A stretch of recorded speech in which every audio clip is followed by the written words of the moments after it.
Well, it looks like this decision by Leon Panetta is actually causing more repercussions than you think. The decision by Leon Panetta was that women can serve roles in active combat in the military. So, ergo, it actually means something else, though, besides that. It turns out the Supreme Court ruled back in 1981 in Rotzker versus Goldberg that the gender difference in the law requiring every male citizen of age 18 through 25 to register does not violate equal protection or due process. However, there was a little bit of a caveat. The purpose of the registration was to prepare for a draft of combat troops. So that was the purpose of the draft. So, ergo, before, women were excluded from combat, but now they're included in combat. Since our women were excluded from combat back then, they would not be needed in the event of a draft. But now, since Leon Panetta says women are to be included in combat, that means they will have to be registered for a draft. Amazing. Oh, boy. It's almost like nobody gives a shit about it till it affects them, And there's another thing out here going on, and I knew about this type of stuff.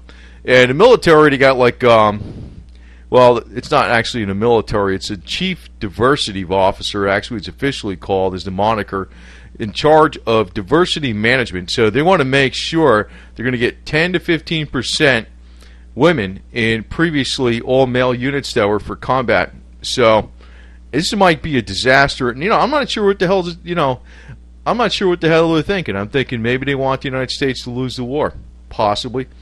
Or, I don't know, maybe they're going to be fighting in Muslim countries and it's going to be playing head games to the people that's against their religion or something. I don't know, but I have no idea. To ensure that diversity continues, the leadership that's in charge, that on an active role, will have to demonstrate that they bring about diversity, and if they will be assessed in their careers.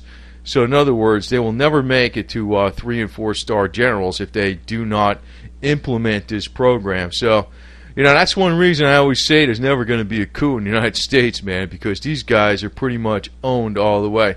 So it's going to be interesting because they're going to be drafting women left and right now, and if there's a war in Iran and there's one in Korea, North Korea strikes South Korea, and then China goes for the islands in Japan, well, this could all come about. Who the hell knows? So that's almost like when you think feminism doesn't affect you, it does affect people sometimes. It affects all women. So basically the feminists are actually speaking their minds and getting their policies in place for all women. So this is interesting. So you didn't expect this, when they said women will be in combat, everybody thinks, well, that doesn't affect me. That doesn't affect me because, I'm not in the Army, I'm not in the Marine Corps, I'm not in the Navy, I'm not in the Air Force. But then that means since women are in combat before the draft was for the purposes of bringing in combat soldiers, that's why they only drafted males. Now they can draft women too, females. So, and there's going to be a policy to make sure this happens. They get their 10 to 15% in the combat roles.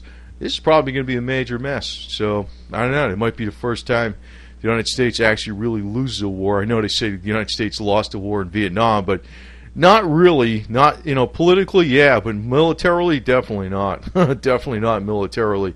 But in this situation, it could actually destroy the morale and destroy the whole fighting effectiveness of the combat troops, and it's probably not going to work out. It's an experiment they don't need to be messing around with. Just all of a sudden, this is the way it is. If they want to test the waters and see how it works out in one unit, and one here or one there, that's a different thing. But just to say carte blanche, this is how it's going to be, and we're going to force it that way, that's stupid. That's stupid. It's not using the scientific method. The scientific method means let's test it first, see if it works.